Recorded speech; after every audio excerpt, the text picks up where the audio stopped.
Fala, meus amigos e minhas amigas, voltando para mais um vídeo aqui no canal do João Antônio, o canal Clique Política. Rapaz, é pro camarada morrer de rir com a pilantragem do candidato do PL à presidência da República, Flávio Bolsonaro. Ontem vocês viram a aberração. Perguntaram a ele da prestação de contas do filme Dark Horse. O picareta respondeu, afirmando que a prestação de contas já havia sido realizada, pasmem, pela Globo, pelo G1. Não preciso fazer mais prestação de contas, não. A prestação de contas já foi feita. Acessem o G1. Isso provocou uma ira danada na Globo News, que não sei se ainda o apoia, talvez sim, mas a jornalista Andréa Sadi deixou o recado dela e repercutiu nas redes sociais. Que esse caso do Dark Horse, o senador Flávio Bolsonaro quer tratar como um negócio privado, sendo que ele é um agente público, um servidor público. Dois, não é um caso de discurso político, é um caso de polícia, está sendo investigado pela polícia, já trouxe aqui algumas vezes também.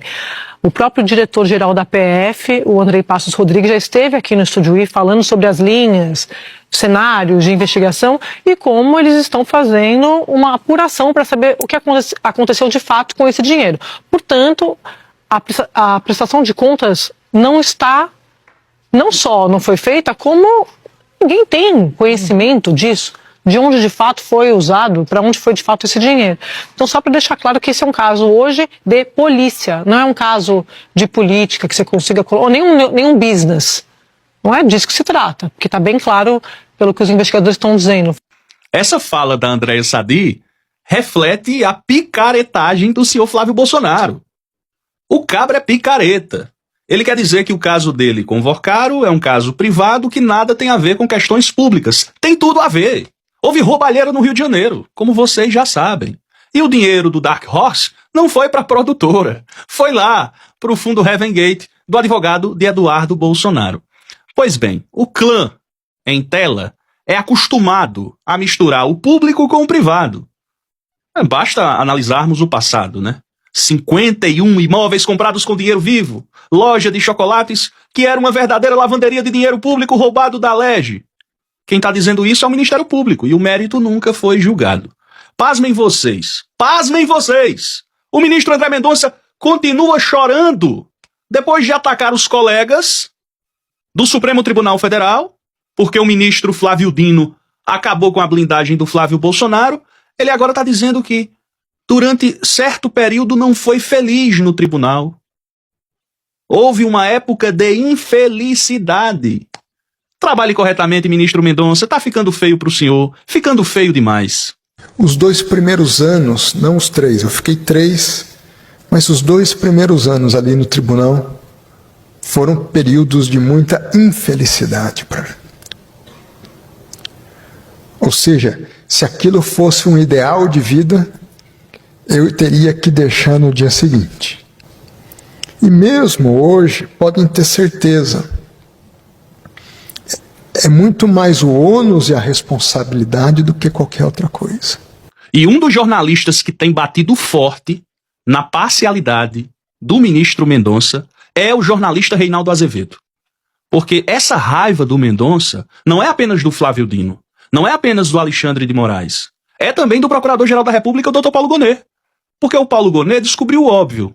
Olha, se o Lulinha não está envolvido com o INSS e não há provas aqui de nenhuma relação dele com figuras que tenham prerrogativa de foro, por que o caso dele está no Supremo Tribunal Federal? O caso dele deve ir para a primeira instância. A raiva do André Mendonça também é do Gonet. O Reinaldo Azevedo descobriu isso. Precisa tomar cuidado. O Mendonça dá uma entrevista, elogia a si mesmo, a sua reputação ilibada e tal. Eu não vou aqui dizer que ele não tem.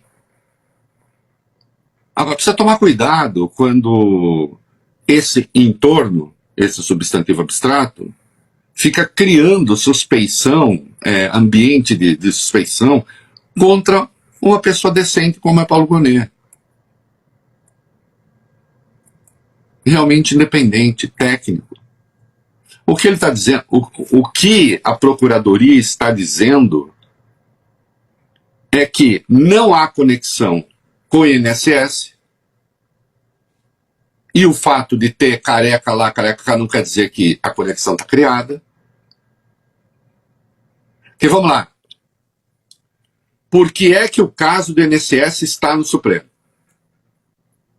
Porque o Careca fez traficância, crime, com gente que tem foro. Nessa investigação, tem lá a relação do Lulinha com o Careca e com a Roberta Luxinger, num caso que eles admitem ser de tráfico de influência. O que há de comum? O Careca. Mas o Careca não tem foro.